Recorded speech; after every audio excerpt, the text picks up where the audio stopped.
Now, The Hunt Palmer Show. Boy, does it smell good. You're listening to The Hunt Palmer Show, brought to you by Rouse's Supermarkets on 104.5 ESPN, Baton Rouge. That's good. Live from the Mercedes-Benz of Baton Rouge studio, this is Hunt Palmer.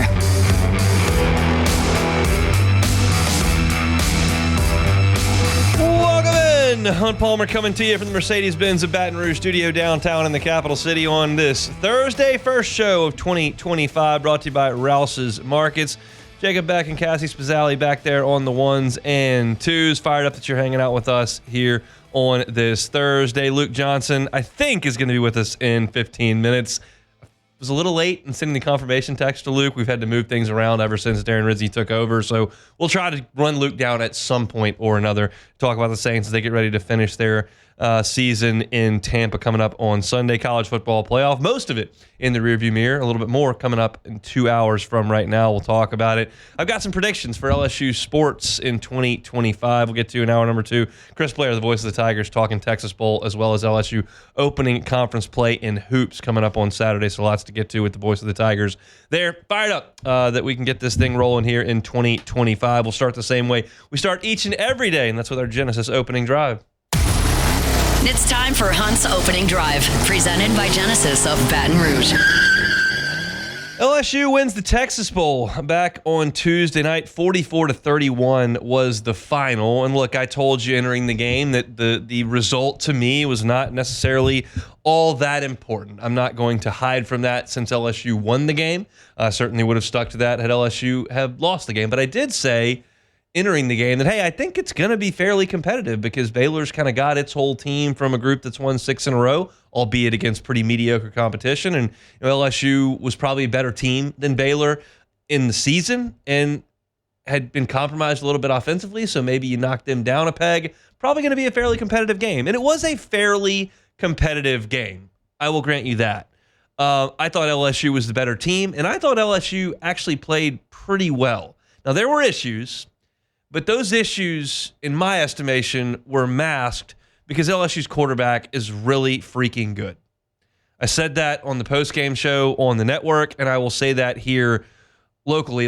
I just thought Garrett Nussmeier was excellent in this game. Consider the fact, as you well know, that LSU was playing this game without its 2 high draft pick tackles, without one of its 3-year starting guards, and with the other guard kicking out the tackle to play there for the first time in 3 years. Consider that LSU is playing without the most productive tight end in school history, as well as 2 of the top 3 receiving options at wide receiver. Garrett Nussmeier was basically working with a patchwork cast of characters. He comes out, leads a 12-play, 68-yard drive for a touchdown that I thought was very, very well called by Joe Sloan and expertly executed by Garrett Nussmeier. There was a huge 4th down there that he hit Trey'Dez Green on in a gorgeous little out route. Touchdown. LSU then goes 3 and out and they punt, but the next 2 drives right down the field, 5 plays, 81 yards, touchdown, 6 plays, 58 yards, touchdown. So you've scored a touchdown on a sizable drive, 3 of your first 4. And then on the 5th drive, LSU drives it down and Garrett Nussmeier hits Aaron Anderson right in the hands in the back of the end zone, and Anderson can't corral it. Of course, the next snap is a blocked field goal, but if Anderson catches that ball, then you're talking about 4 of the first 5 drives being touchdowns. And then the 6th drive was only stopped because Nussmeier threw a seed over the middle to Aaron Anderson, who caught it, was making a big play, and fumbled. 2 rough snaps in what was a great year for Aaron Anderson. But the point is that, it's very conceivable that due to Nussmeier's play, LSU could have scored touchdowns on 5 of its first 6 drives, with a completely new cast of characters against what we know to be a really quality defensive mind. Now, Baylor's personnel on defense isn't great, but Aranda's a good defensive coach. He had a month to get his guys ready, and Nussmeier just shredded them.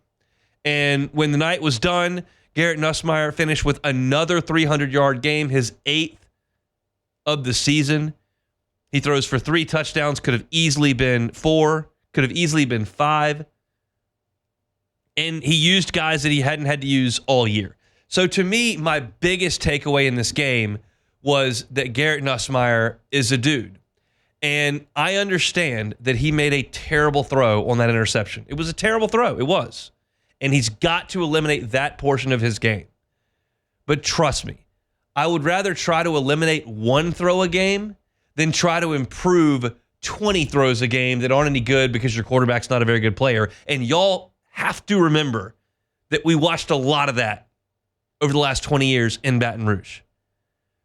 You can't let 2 years in 19 and 23 take away from the sizable portion that we saw of guys that just could not play the position. Nussmeier's now got an offseason where he's going to have to clean up those misreads. There are always going to be missed throws, and I get that. But I've talked at length over the course of the last 3 months about the repeated bad decisions that Garrett has made that have cost LSU dearly. A couple of bad ones in College Station in the second half. The interception he throws at the goal line against Alabama when you got a chance to make it a one-score game. And then this one against Baylor, which was in an inopportune spot. I rattled off those first 6 drives. The 7th one, after Baylor had drew closer, he throws a pick and sets him up in a prime scoring opportunity. That's the step that Garrett's got to take. But I got to tell you, I feel pretty good about it because you saw Chris Hilton and Trey'Dez Green in this game exactly indicate what kind of skill set they have and where it can be useful in the LSU offense. Trey'Dez Green on a huge 4th down in the red zone. How good was that first throw that Nussmeier makes for a touchdown in the back of the end zone, right to Trey'Dez Green? Boom, in the back of the end zone. That's a size mismatch. It's a nightmare. Then the other touchdown catch, he lines up in line, delay, drags across the field, easy throw for Nussmeier. He is a matchup nightmare, as we said, in the red zone. And Chris Hilton, they could have used him. They could have used Chris Hilton this year because that skill set is one that you can't teach, and if you don't have it, you can't create it. And LSU didn't have it without Chris Hilton. Some of these guys are plenty fast. They're not as fast as Chris Hilton. And again, nobody is asking me to coach their defensive backs camp. I'm not Deion Sanders in the back pedal, but I know when I'm watching the replay and the Baylor corner is in his back pedal and Chris Hilton is gaining on him in his back pedal and he waits until Chris Hilton is even with him to flip his hips and try to run, good night. No shot. Not the corner from Bama, not the corner from Florida, certainly not the corner from Baylor is going to run with him when you're that late flipping your hips and running. So what do you have to do? Clemson's going to have to look at this all offseason, the tape from Oklahoma and Baylor, and they're going to see that our corner cannot wait to flip and run when Chris Hilton starts getting vertical. Well, what does that create? Soft coverage. And nobody on LSU's roster can create that like Chris Hilton. Now, Barrion Brown's coming in, and he can too, and that's the exciting part of this whole thing. You start to talk about Garrett Nussmeier and his productivity, and Chris Hilton and his skill set, and Aaron Anderson in the breakout year he had, and Nick Anderson's potential from his freshman year, and Barrion Brown's skill set that was underutilized at Kentucky. And you realize that this is a passing attack that looks really good, but it only looks really good if you can block. And LSU was doing this on Tuesday night with a cast of guys that had not been asked to play very much. Tyree Adams had not been asked to play very much. Bo Bordelon hadn't played much. Paul Mabenga, about a month. You realize Miles Frazier's moving on, but LSU finishes this game, and you didn't give up a sack. Garrett Nussmeier ended up with 34 pass attempts, not a sack to be had.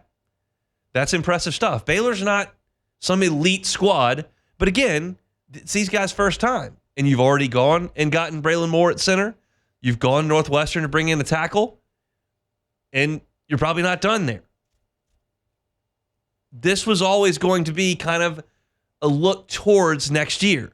And to me, offensively, LSU very, very much passed the test against Baylor. You come up with 44 points. You take off the 7 for the pick 6. You understand.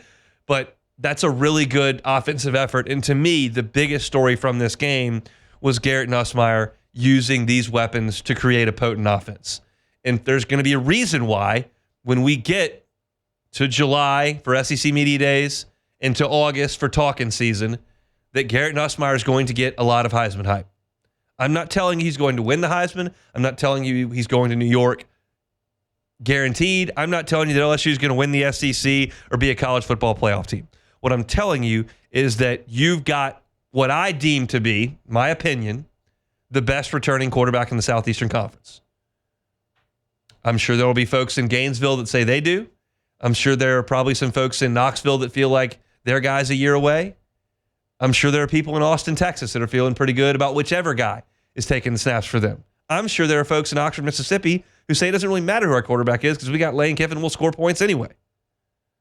What I'm telling you is I think Garrett Nussmeier is the best one returning, the most proven one who is returning. And that's a huge, huge thing as you move forward in the next season. I sat here in this chair. I sat on my kitchen table at my kitchen table, I should say. I didn't sit on it. At my kitchen table and typed out my pick for LouisianaSports.net, and I picked Baylor. Why? I said, well, LSU's strength is their passing game, and you've crippled it by taking away your offensive line and pass catchers. I don't think it'll be as good. I think Baylor will win the game. Nope. It was every bit as good. And that's because the one guy that you didn't have leave, Garrett Nussmeier, showed out. 304 yards, 71% completion, 3 touchdowns. The one bad pick, but he was really, really good. There's more to break down from this game, and we'll certainly do that, but that's our Genesis opening drive here on this Thursday. We're brought to you by Rouse's Markets. I have not heard from Luke, so I'll tell you this. We will either talk to Luke about the Saints from practice coming up, or I'll get into some of the other stuff from the Texas Bowl. Either way, lock it in. It's the Hunt Palmer Show. The Hunt Palmer Show.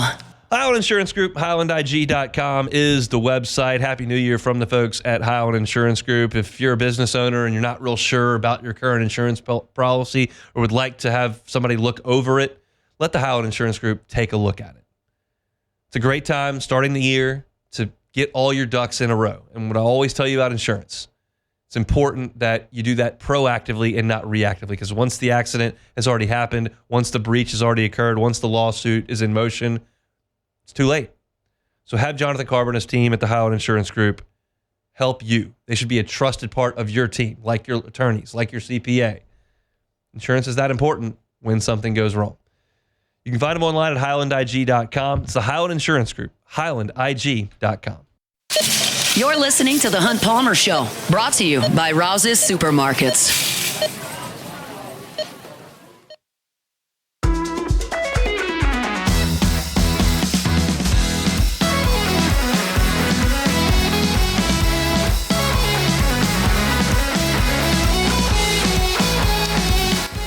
Thursday edition of the Hunt Palmer Show, first one of 2025, brought to you by Rouse's Supermarkets, the official supermarket of the New Orleans Saints. New Orleans Saints, one game to go in Tampa, Florida.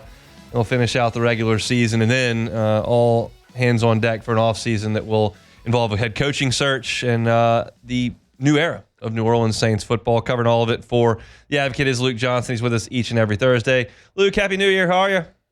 I'm doing good, man. How are you? Doing well. I know, obviously, a very, very tough time down there in the city of New Orleans. I'd be remiss if I didn't just ask kind of about the tenor around the Saints facility as they get ready to leave town, but understanding that the city's hurting a little bit. Yeah, it's obviously yesterday was a really, really weird day, just for anybody who lives in New Orleans. I think they opened up yesterday, like yesterday's practice, by saying like a prayer for those involved. That doesn't really happen very often, man. It's extraordinary circumstances here, and I think everybody's kind of feeling that, and it makes this last week just weird. It's just kind of a weird vibe, and I'm sitting out here at the facility right now. I got all the flags at half staff, and I got to focus on a game and everything, but it's just the game feels a little bit smaller. Understandable, and that's kind of what we're here to just kind of talk about as a kind of escape for people, I think, at times. So let's talk about kind of what's at stake here. I realize they're not going to the playoffs. I realize that some folks are worried more about the draft and the head coaching search, but players still going to compete, and obviously they've got an opportunity to impact Tampa. So what's the focus like in that locker room? It's hard to say because I really feel like since Rizzi took over, the focus, the vibe, whatever you want to call it, it's all felt really positive. Even just talking to guys, they're saying nobody's checked out, and they're all saying the right things, and it feels that way. But it's hard to match that up with what we've seen the last couple of weeks. Getting blown out by Green Bay, and then it really being not competitive against a bad Raiders team. can say the right things, but are they fully believing it? It's kind of hard to say. I will say that, I think there's a decent chance that at least like Chris Olave plays this week. We're still kind of waiting and seeing on what happens with Derek Carr and Alvin Kamara. I think I'd probably give Alvin a little bit better shot than Derek Carr. But I think they still might have some guys play, and I know people are making a big deal out of draft stuff, but like they can go no lower. They currently own the 10th pick in the draft. They can't go any lower than that. Even if they win, they're locked in. 10 is as low as they can slide. And even if they lose, it's possible they could stay at 10th too, because they would need, one of or both of the Raiders and the Bears to lose or to win to move up. And both those teams are playing like playoff teams this week. So the draft order stuff, I think is just, I think you can just like eliminate that from consideration when you're looking at this week's game. You can just like feel totally fine rooting for the Saints to win because there's potential it doesn't change no matter what the outcome is. You've been discouraged with Spencer Rattler over the last couple of weeks? I don't know if discouraged is the right thing. I mean, it's just like he's making mistakes that young rookie quarterbacks make, especially guys who, obviously there were some people who thought he should have gone higher in the draft, but like the reality is he was a 5th round pick. And when you surround him with what the Saints have offensively, like it's going to make the bad stuff look a lot worse. So I still think that it's even after 5 starts and 6 games, I still think it's just way, way, way, way too soon to make any sort of judgment on him. I still like that we're seeing some really good flashes out of him. But like, he's playing without 40% of his offensive line and basically the entire starting skill position group. So like, I still it's just, there's way too much gone for me to make any sort of like decisive judgment on his play. You know what I'm saying? For sure. Based on what you thought in August, how do you feel about Trevor Penning's year as it comes to a close? I mean, I feel a lot better about him now than I thought this summer. I thought this summer was like a little bit of a okay, it's definitely not as bad as it had been his first 2 seasons, but like there's still potential for it to go pretty far south. And I think he's just steadily gotten better throughout the season to the point where, we've got something coming out in Sunday's paper where you're just looking at like, okay, who are the foundational pieces of this team? Like who are the players who are 28 and under, guys in their first or second contract who can help this team, throughout this rebuild. I put him on my top 10, which it probably tells you something about the state of the Saints roster, but I think he's at the very least giving you functional, average NFL offensive tackle play this year, which is a lot more than we thought we were going to get out of him. And I think that if he can continue to build on that and get on this like upward swing, he can be a good player for you. Like going into the year, we were legitimately wondering if he was going to be in the starting lineup at all, or if he was going to be benched midway through the year.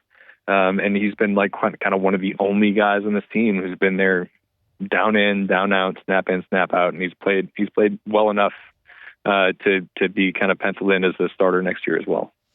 88 Pro Bowlers announced today. The Saints did not have one of 3 teams in the NFL without a Pro Bowler. Does that surprise you? No, it doesn't. I think JT Gray could have made it. He's been really, really good as usual on special teams, but like, even if JT Gray made it, that's a special teams player. Like he plays, 10, 11 snaps a game. They clearly have nobody on defense who is really worthy of it. And then when you look at them offensively, I mean, all their best players are hurt. Yeah. I think the only guy you could really make a case for is Alvin, who, even having missed a couple games, 950 rushing yards, 1,500 scrimmage yards. Those are better numbers than he's put up in some of his other Pro Bowl seasons. But he's really the only one that you can make a legitimate case for. Everybody else is just, all their good players are hurt. Yeah, it would have been fun to see Rashid Shaheed play a whole season, and Chris Olave and Derek Carr, and see what they could have been with that offense. But their leading receiver has like 450 yards or something like that. It's just there's nothing here, and the injuries played a big part of that. But it's just also just the talent in this roster is not good enough. I thought Foster Moreau's had a pretty good month here in an offense that's looking for anybody to produce, and he's done a pretty good job of that. What have you made of his performance? Yeah, I've really liked the season Foster's had. I wrote a story on him published right before the Packers game. Obviously, that was a dud, but his numbers are really modest. But when you look at him kind of deeper, he's like, I don't know, like 30th most catches among tight ends in the NFL. It's like whatever, but before that Packers game is probably pretty close to it still. It was like 144 passer rating when targeting him. He has a team lead in touchdown catches. The advanced numbers really like him. He was like number 9 among NFL tight ends in receiving EPA, expected points added, despite the fact that he'd barely been targeted. And beyond that, like he is, as you know from the LSU days, he's like an extreme glue guy. And he's the guy that kind of keeps everything from falling apart in a season like this. So like he's been excellent, man. I'd like to see him a little bit more involved in the offense. He'll never be like a guy who's going to catch 70 balls a year, right? But I think he's proven he can handle a little bit more than what he's been given so far. And he's under contract for next year, and I'm certain the Saints will bring him back because he's a big part of what they like. All right, let's talk big picture here briefly because I'm not as concerned with how this game goes on Sunday. Like Tampa seems to have found something with Baker. Like they're playing pretty well. Obviously, you're seeing some flashes from Michael Penix over the last week and a half, and then Carolina hasn't been a dumpster fire the last couple of months. Do you feel like the South is moving forward a little bit, and the Saints are playing catch up? Yeah, I think so. The South is still it still is what it is, right? Like the Bucks. They're 9-7. Yeah. And they're leading the division going into week 18. It's still not like a good division, but it's not like the dumpster fire that it has been the last couple of years. I think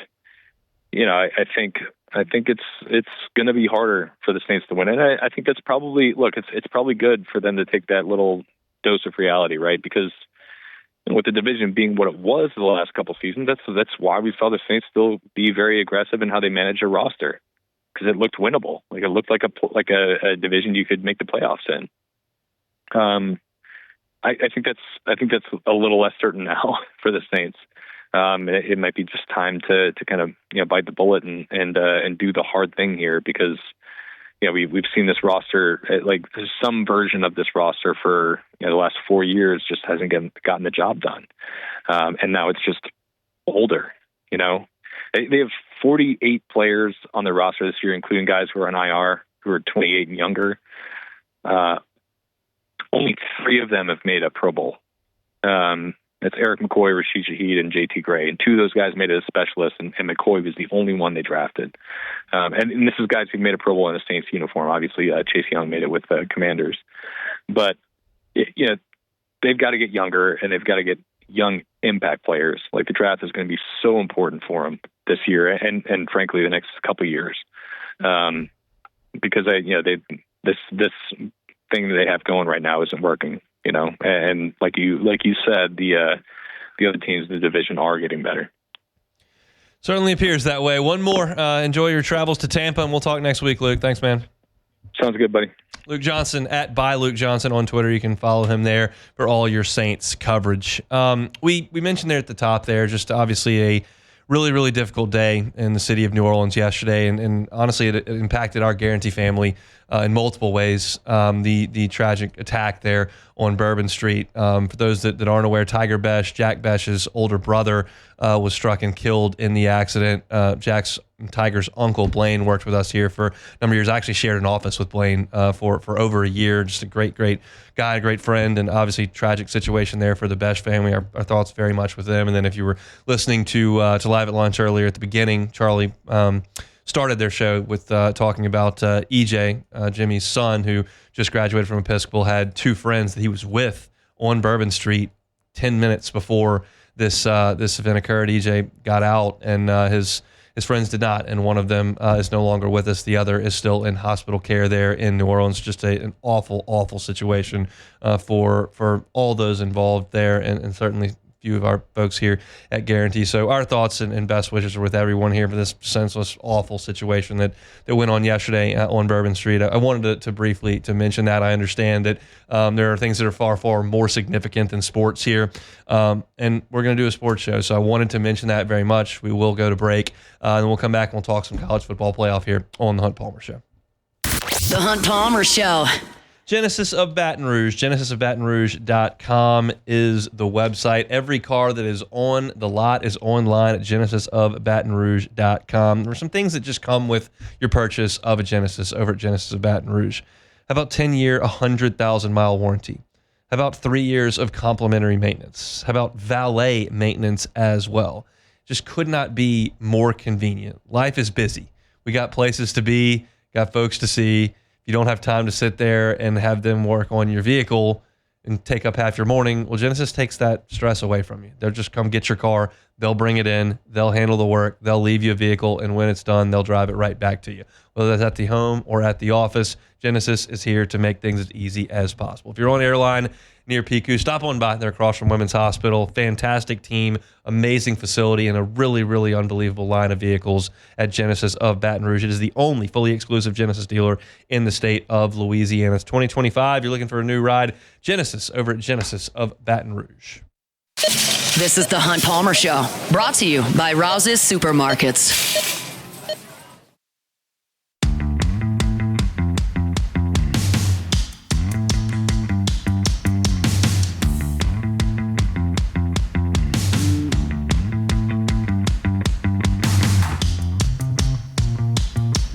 All right, 90 minutes until the Sugar Bowl kicks off down there in New Orleans. It'll be Georgia and Notre Dame from the Caesar Superdome was Mercedes-Benz Caesar Superdome down there in the Big Easy. Certainly fired up to watch a little bit of that. But I want to talk about the other college football playoff games that are in the rearview mirror now. It started back on New Year's Eve as I was getting into the postgame show for LSU and Baylor.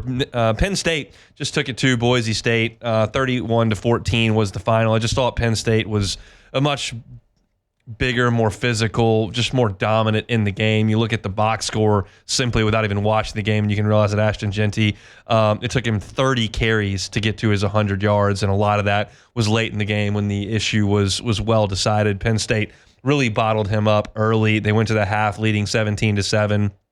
And I thought they were just really solid. I thought Penn State ran it right at Boise State. And I thought Drew Allar kind of did what they asked him to do. His stat line's not that great, but it was efficient. He had the 3 touchdown passes.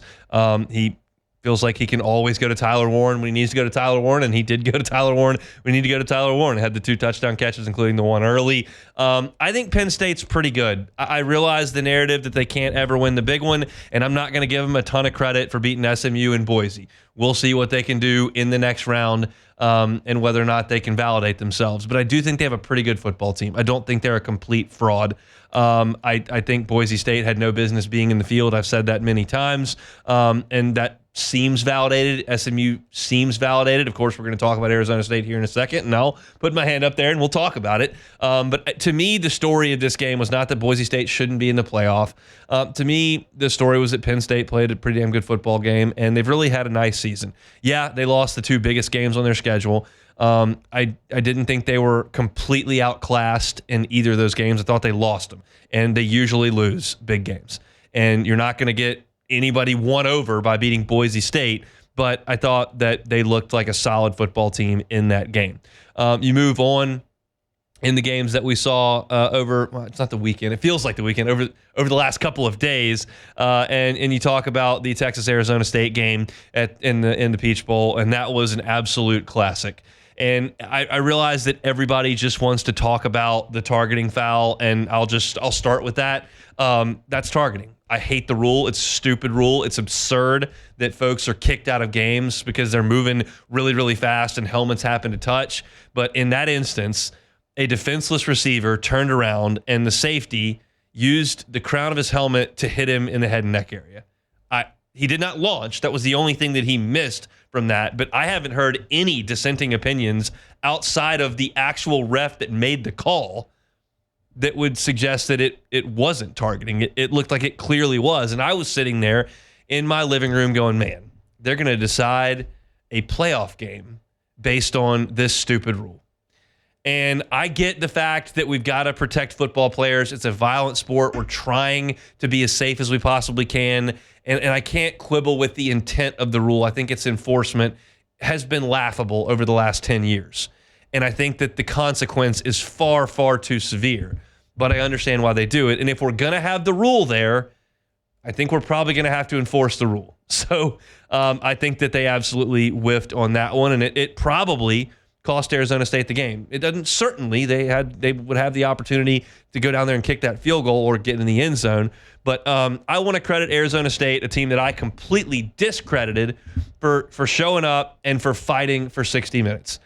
It was easy for me to look up when we're deep into the third quarter, and you're talking about a game that I felt like Texas was in complete control of because Arizona State couldn't score any points. You could look at the yardstick, and that's fine.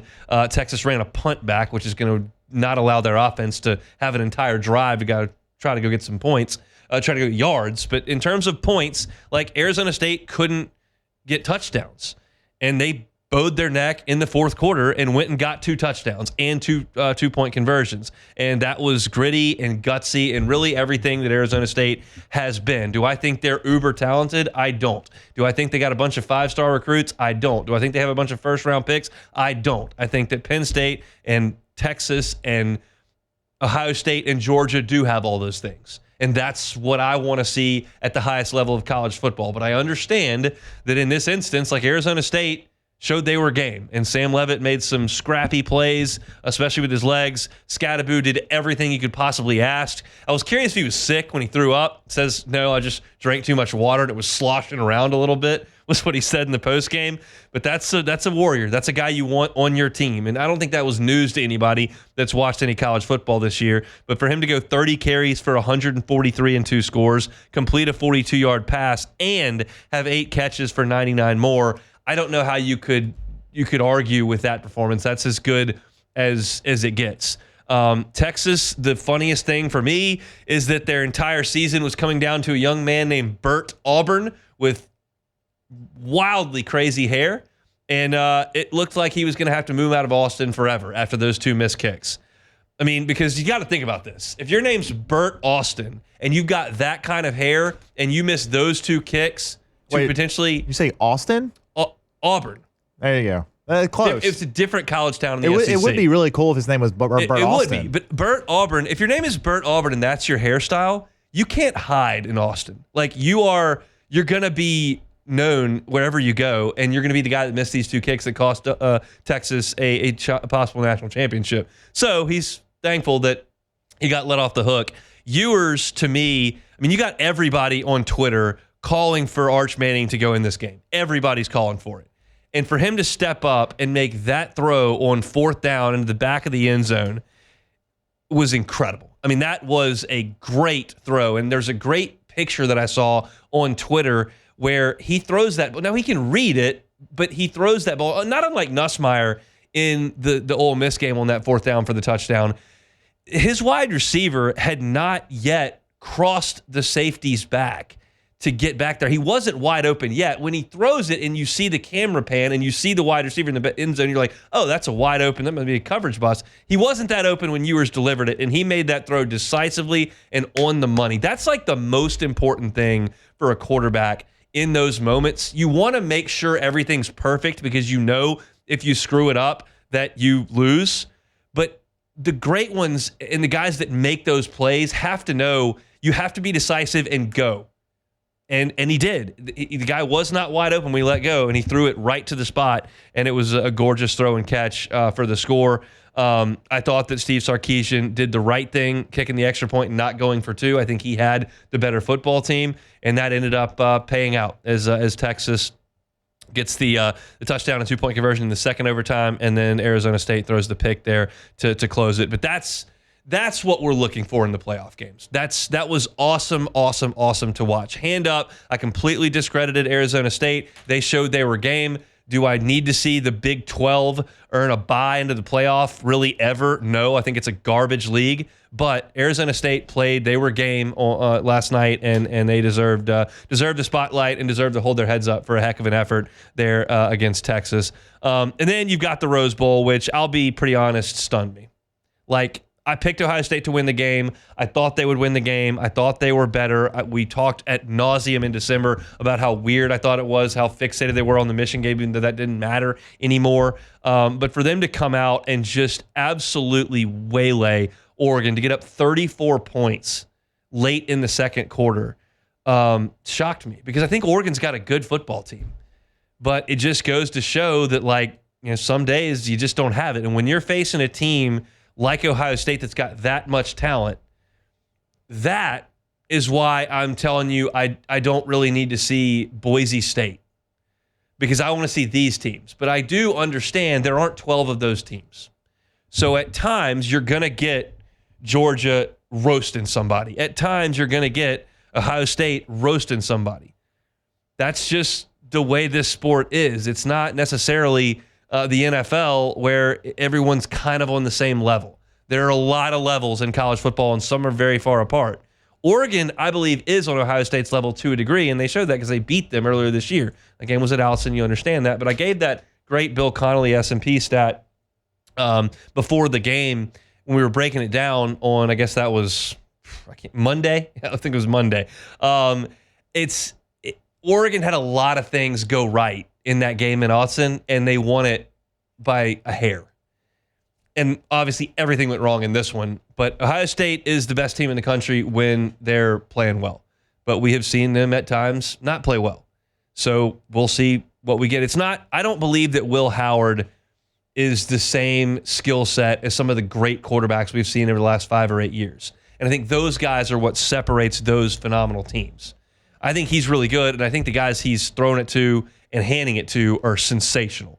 I mean, you realize that Travion Henderson is a great player. They add Quinshon Judkins, who may have been the best back in the SEC. That's a heck of a 1-2 punch. Those two guys ran for about 180 yards in the game. Jeremiah Smith is an absolute freak. I don't know how else to say it. I don't know what college DBs are supposed to do for the next 2 years, dealing with that size, that body control, that catch radius. He's just a freak. That's what the 5 stars do. They're just that good. You're seeing it at Alabama, and you're obviously seeing it with him, Jeremiah Smith at Ohio State. But I was surprised that Oregon was just completely outclassed from the start. And I got a text from the group text like, hey, I don't know if Phil Knight's going to be able to make it through this one. That's got to be pretty disheartening for him, who sunk a bunch of money into this and really wants one more thing before he goes. And he's getting up there pushing 90 at this point. And he thought you got an undefeated team. It's already beaten Ohio State. It's already won the Big Ten. It's beaten Penn State. You've shown you can play with the big boys that are still left.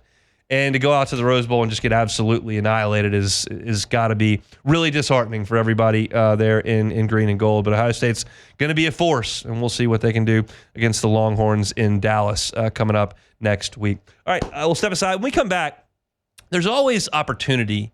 Well, I want to take every opportunity we have to make fun of Alabama, right? Well, we have an opportunity because they lost to a Michigan team that didn't have any players. And there's some funny stuff that we need to get to. So we'll do that to close out hour number 1 in a pretty lighthearted way coming up next. The Hunt Palmer Show. You're listening to The Hunt Palmer Show, brought to you by Rouse's Supermarkets.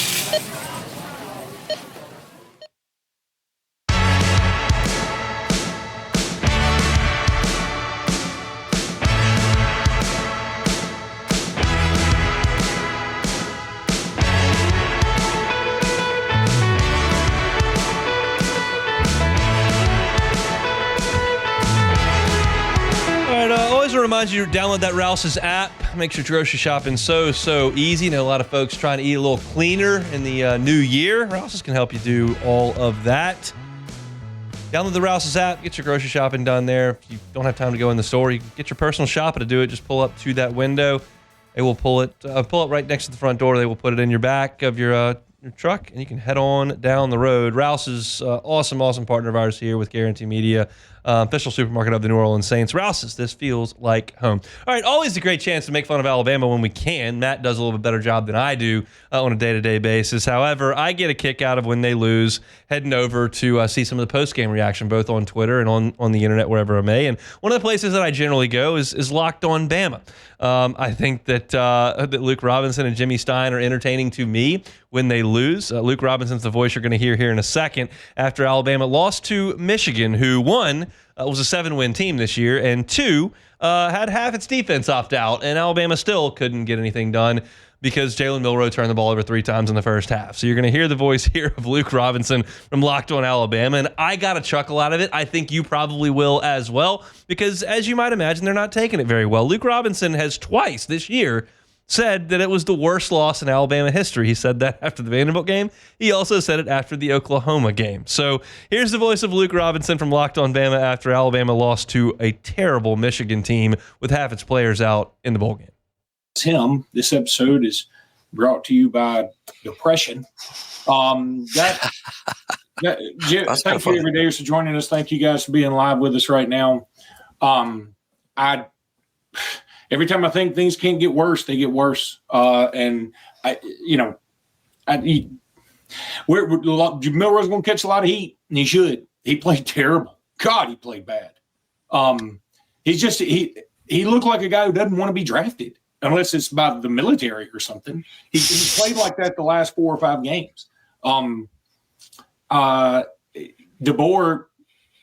I don't know where to start there. He's on the hot seat if you ask me. That was such a poor coaching effort. Nick Sheridan. He's got DeBoer on the hot seat. Milroe's going to the military, apparently. And that's where he thinks about that.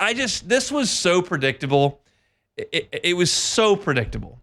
The guy who took over for Nick had no freaking chance. You can sit here and say that, the transfer portal makes things more difficult. The fact of the matter is that standard is not sustainable. In my lifetime, which is pushing 40 years, you've seen Bobby Bowden at Florida State essentially sustain excellence. They were a top 5 team for 15 straight years. You've seen Nick Saban build a dynasty. You've seen Urban Meyer over 2 stops produce great teams, although he did have a couple of clunkers, one for sure at Florida.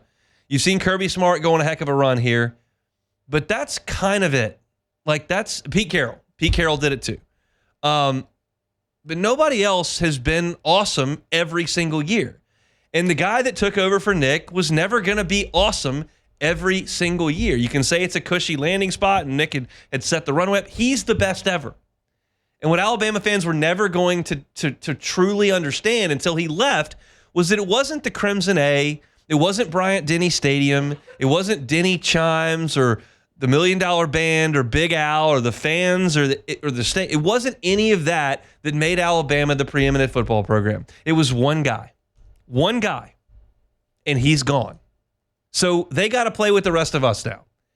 And this stuff makes me laugh when I hear him say twice it was the worst loss in Alabama history. When I hear him say after one 9-win season that he's on the hot seat, this is their new reality that they just aren't going to be able to cope with. And I think it's hilarious. Now, I'm not suggesting here that in some way, shape, or form, LSU's in much better shape. That's never been the issue. I know how good LSU is. LSU usually wins 9 games or so. And every 4th or 5th year, they're really good. LSU recruits at a top 5 or 6 level. They put a ton of guys in the NFL, and they usually win 9 or 10 games. But Bama thinks that winning 9 or 10 games is fire the coach. And that's what they're going to have to work through because tough league. You don't have the guy anymore. And maybe it's some sort of sick thing that's in my brain that makes me want to go seek this stuff out when teams lose. I certainly head over to Texags when the Aggies lose. I run to Trey Biddy's Walk and Talk when the Hogs lose. Locked On Bama when Alabama loses. I'll hit GoVols 247 when Tennessee loses. That's probably not an effective use of my time. It's probably kind of a sick, twisted thing that I do. I don't strongly advocate it kind that you of do. is. Yes, it is. I'm aware. At least I'm self-aware You are. about the situation. That's good. But that's funny to me. When they lose a meaningless, stupid bowl game to a bad Michigan team and he tells me the coach has to be fired. I think that's hilarious. When they lose to Oklahoma, and he tells me it's the worst loss in the history of Alabama football, and they've been playing football for 130 years, I think that's funny. So it's cheap entertainment for me. And guess what? Matt and T-Bob's views spike on whiskey and wine when LSU loses. I know Scott Kushner, who's on Twitter and covers the Pels and comes on with us every once in a while, he goes whenever LSU loses. I know the folks over at A&M go there when LSU loses. I know that Ryan Fowler from Tuscaloosa goes there when LSU loses. It's kind of something that I think those of us in the internet world kind of relish a little bit, because misery loves a little bit of company. And I can promise you there's a lot of misery in Tuscaloosa right about now. And I'm very, very curious to see what the offseason narrative is for Alabama. But I thought that was a lighthearted, fun way to end the hour here. So that's where we'll leave it. We got a ton to do in hour number 2. I want to talk about the Sugar Bowl a little bit. I want to talk about LSU with Chris Blair, both basketball and football. We've still got some things to talk about with the bowl game. But I do have some predictions, 5 of them, for LSU athletics in 2025. Let's get to some of those after SportsCenter to kick off hour number 2 of a Thursday edition of The Hunt Palmer Show. The Hunt Palmer Show. Boudreaux's Electrical Services. Generac home standby generators from the folks at Boudreaux's Electrical. Neil and Melissa have been running it for 40 years, and they've just been helping South Louisiana with peace of mind. To know that you're not going to lose power when the rest of the folks around you lose power. It's South Louisiana. We got hurricanes. We've got ice storms. We got bad drivers. We got summer thunderstorms that roll through. And losing power is, at best, a nuisance. At worst, a massive inconvenience that forces you to leave. Well, you can mitigate that with the peace of mind of a Generac home standby generator from the folks at Boudreaux's Electrical Services. Give them a call at 985-397-1562. Again, that's 985-397-1562. Or the new location in Gonzales, 225-300-9389. 225-300-9389. Make that call and get that generator installed early in 2025. Check them out online at boudreauxelectrical.com, boudreauxelectrical.com.